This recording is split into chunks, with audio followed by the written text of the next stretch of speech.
Hello everyone, welcome back to my channel. और आज Nifty का थोड़ा मंडे के लिए एनालिसिस करते हैं। सो मार्केट बहुत पॉजिटिव है। ग्लोबल मार्केट भी देखा जाए तो सब ग्रीन्स में है और मोस्ट प्रोबेबिलिटी भी बताएंगे और आप किस साइड प्लान कर सकते हो ट्रेड, ये मैं आपको बताने जा रही हूँ। सो जहाँ तक मुझे दिख रहा है एक रेंज में निफ्टी है, ठीक है, और पॉजिटिव कैंडल्स के साथ, और वो भी फुल बॉडी कैंडल है जो कि ईएमए को ऑलमोस्ट क्रॉस कर चुकी है। ये डेली चार्ट है इसलिए आपको ज़्यादा ब्रॉड इमेज दिखा रही थी, बट आप 4 आवर्स पे भी देख सकते हो। सेंटिमेंट मार्केट के यहाँ से देख सकते हो आप बाइंग कितनी बार हो चुकी है इससे। तो ये एरिया मोस्टली रिस्पेक्ट कर रहा है, ठीक है। ऑलमोस्ट 1 2 3 4 5 एटलीस्ट 6 जो बाइंग पोजीशन है जो इस ट्रेंड लाइन को रिस्पेक्ट करिए 6 टाइम्स। और इवन दो अपर ट्रेंड लाइन भी आप देख सकते हो, काफ़ी टाइम यहाँ से रिजेक्शन फेस करा मार्केट ने इधर से, तो काफ़ी टाइम से सेलिंग साइड था ट्रेड, और बहुत रिवर्सल ही मान सकते हो इसको, ठीक है। और देखा जाए तो सेटअप बहुत ही पॉजिटिव है बुलिश ट्रेड के लिए। अगर लॉन्ग करना चाहते हो आप तो लॉन्ग करने के लिए 1 आवर टाइम फ्रेम पे भी कैंडल का साइज़ फुल है, और ट्राई करना कि ओपनिंग के बाद थोड़ा सा देखना, मार्केट को ऑब्जर्व करना, एंड देन उसके बाद ट्रेड कर सकते हो आप। एक ये सपोर्ट जोन भी एज अ सपोर्ट जोन भी काम कर सकता है आवरली चार्ट पे। अदरवाइज़ जैसे कि ग्रीन कैंडल इतना स्ट्रॉन्ग बाइंग सिग्नल दिख रहा है यहाँ पे, तो मोस्ट प्रोबेबिलिटी है कि मार्केट पॉजिटिव ही ओपन होगी, और पॉजिटिव ओपन हो सकती है क्योंकि काफ़ी गैप है, थोड़ा सा गैप है। अगर यहाँ से रिवर्स होके एक पुल बैक लेती है ईएमए का, एंड देन उसके बाद पॉजिटिव रैली कंटिन्यू कर सकती है, तो आप अपना ट्रेड उसके अकॉर्डिंगली प्लान कर सकते हो। मैंने बैंक निफ्टी भी देखा तो बैंक निफ्टी भी पॉजिटिव ही क्लोज हुआ था, एंड देखा जाए तो बैंक निफ्टी भी काफ़ी स्ट्रॉन्ग बुलिश सिग्नल्स दे रहा है, क्योंकि फुल बॉडी और इतनी अच्छा मोमेंटम के साथ पॉजिटिव होना, वो बात बहुत मैटर करती है। जब देखोगे आप यहाँ पे कि काफ़ी टाइम से ये भी बेरिश था, और अभी जो मार्केट की सिचुएशन है, एटलीस्ट इस लेवल को आप कंसिडर कर सकते हो। मार्केट इस लेवल तक आ जाए 55,000, ठीक है। एक ये साइकोलॉजिकल नंबर भी हो सकता है, बिकॉज एक राउंड फिगर्स में काफ़ी लेवल्स मैटर करते हैं, रिस्पेक्ट करती है मार्केट उस चीज़ को, तो आप उसके अकॉर्डिंग अपना प्लान को ही प्लान किया करो। बिकॉज आप यहाँ से अगर या पुल बैक लेता है तो यहाँ पे जब प्लान करते हो तो आप बहुत बड़ा टारगेट मत किया करो। इस चीज़ को भी अपने माइंड में रखा करो कि यहाँ पे एक रेजिस्टेंट का लेवल है, ठीक है। तो अगर आप रेजिस्टेंट का लेवल आप देखोगे तो उसके अकॉर्डिंगली आप अपना ट्रेड को मैनेज किया करो उतना ही। आपको ऐसा नहीं कि आप अपना प्रॉफिट उसकी वजह से कम कर दो और लॉस को ज़्यादा बढ़ा दो।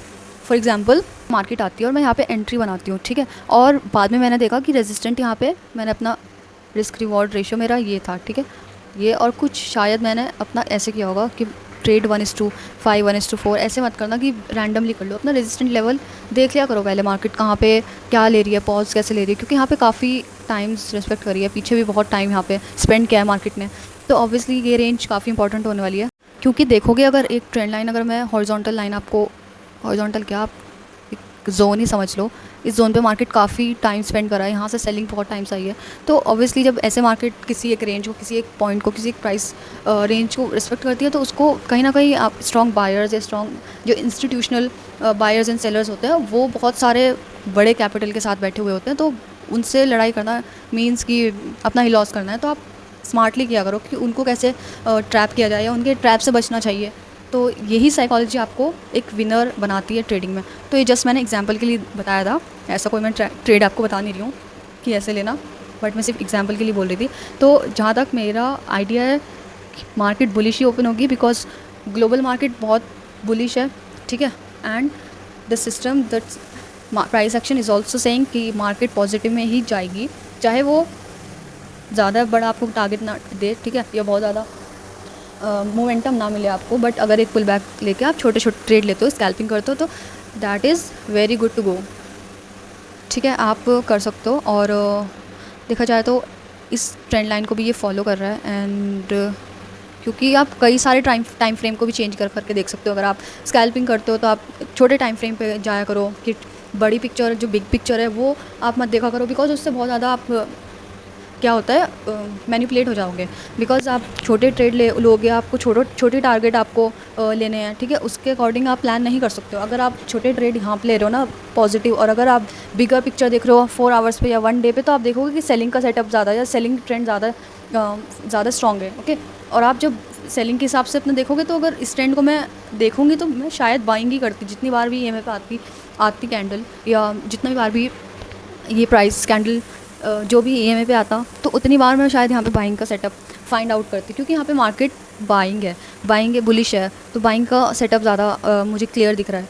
सो इसलिए हमेशा बड़ी पिक्चर को तब देखा करो जब आपको बड़ा ट्रेड लेना हो या फिर स्विंग ट्रेडिंग करनी हो, तो 4 आवर्स या 1 डे चार्ट उसके लिए। बट एक मैं आपको एक ब्रॉडर इमेज जो बता देती हूँ कि that what will happen next. So मैं आपको एक ब्रॉडर पिक्चर दिखाती हूँ। उसमें ऐसा नहीं कि आपकी स्कैल्पिंग के लिए बता रही हूँ, या उसको मत लिया करो, उसको ट्रेड के अकॉर्डिंगली लिया करो। और अगर आपको स्ट्रैटेजी जाननी है या मैं किसके बेस पे ट्रेडिंग करती हूँ, क्या सेटअप है मेरा, उसको अगर आपको सीखना है या जानना है या स्ट्रैटेजी पूछनी है, बिकॉज 80% जो लोग कहते हैं ना कि 80% आपकी साइकोलॉजी है, और वो साइकोलॉजी आपकी पैसों के साथ जब आप मनी में इन्वॉल्व होगे ना तभी डेवलप होगी। आप कितने ही टाइम ट्रेडिंग सीखते रहो, कुछ नहीं फ़ायदा होगा जितना आप अपने आप से ट्रेडिंग नहीं करोगे, ट्रेडिंग में पैसे नहीं डालोगे, चाहे वो बहुत छोटा अमाउंट हो।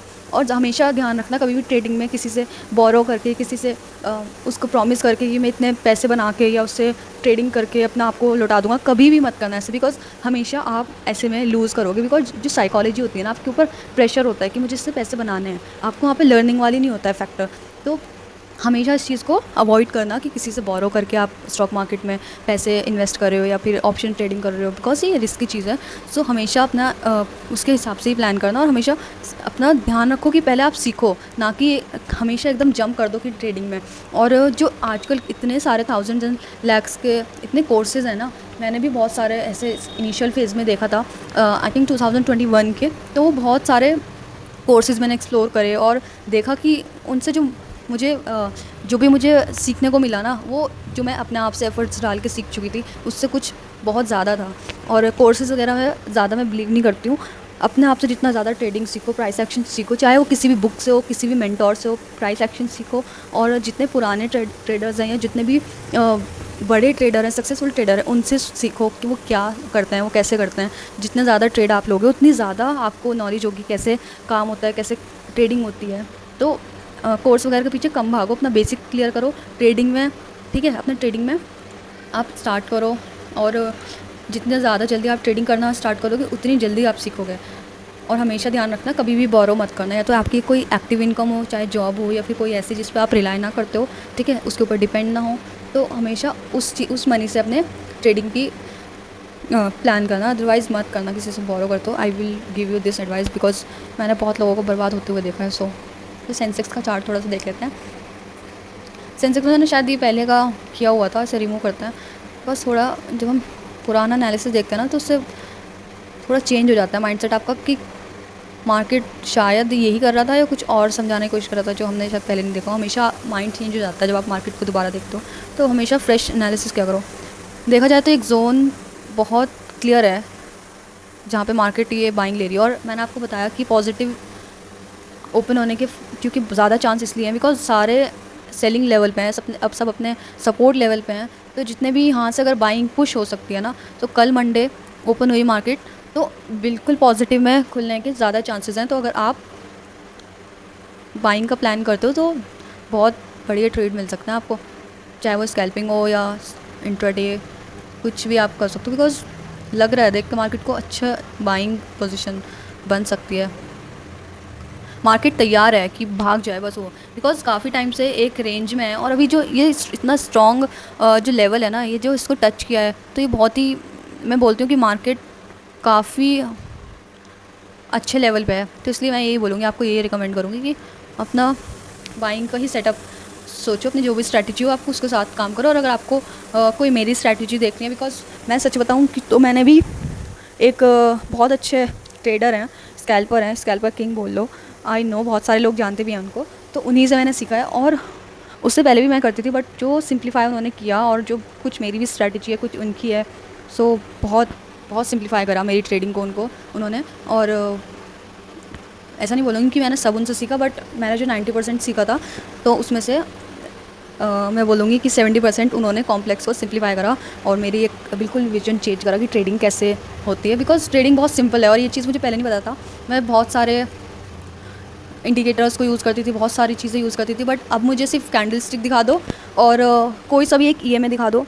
आई वुड प्रेफर 9 और 15, बट अगर 9 भी हुआ या 15 भी हुआ तो मैं ट्रेडिंग कर लूँगी। मुझे ऐसा नहीं होता कि कोई सा भी हो उस पर मैं ट्रेडिंग कर लूँगी, और बहुत ही सिंप्लीफाई कर दिया। आपने भी देखा होगा जो मैं एनालिसिस है तो ट्रेंड लाइन से सपोर्ट एंड रेजिस्टेंस होता है, इतना टफ मैं कोई एनालिसिस नहीं करती हूँ। अगर आप इसको भी फॉलो करोगे ना तो आप बहुत ज़्यादा ट्रेड्स मतलब जो आपके लूजिंग ट्रेड्स हैं वो कम हो जाएंगे एटलीस्ट, क्योंकि आप एक लेवल्स फाइंड आउट कर पाओगे। और देखा जाए तो ये आगे का, जैसे अगर मैंने आपको जैसा बताया कि आप लॉन्ग अपना बड़ा टारगेट रखोगे लॉन्ग टर्म के लिए, या देख लिया करो कि पीछे कोई एक लेवल तो नहीं बन रहा, कोई एक जोन तो नहीं है जिससे मार्केट रिवर्सल हो रही है, या फिर कुछ भी ऐसा जो आपके बैरियर बन सकता है आपके टारगेट के बीच, तो वो बहुत ज़्यादा हेल्प करता है।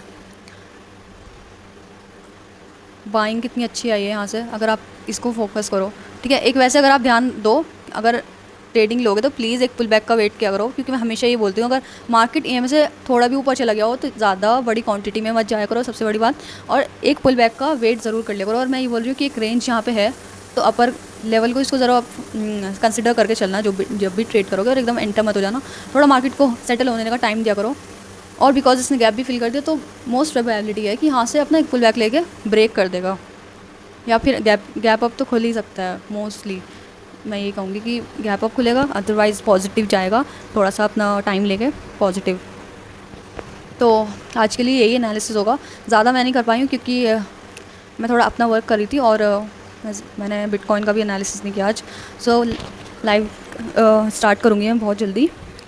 ओके, सो अगर आपको इस वीडियो में अगर कुछ भी डाउट पूछना हो या कुछ भी हेल्प चाहिए हो किसी चीज़ से भी रिलेटेड, चाहे वो टॉपिक हो, कॉन्सेप्ट हो, स्ट्रैटेजी हो, या आप कहीं पे भी स्टक हो अपनी जर्नी में, तो आप कमेंट में प्लीज़ अपना क्वेश्चन को या कुछ भी डाउट हो उसको कमेंट में लिख देना, ठीक है। मैं देख लूँगी, पढ़ लूँगी, और नेक्स्ट वीडियो में उसको, ठीक है, आंसर करने की कोशिश करूँगी। ओके, सो अभी के लिए इतना ही, और फिर मिलेंगे नेक्स्ट वीडियो में।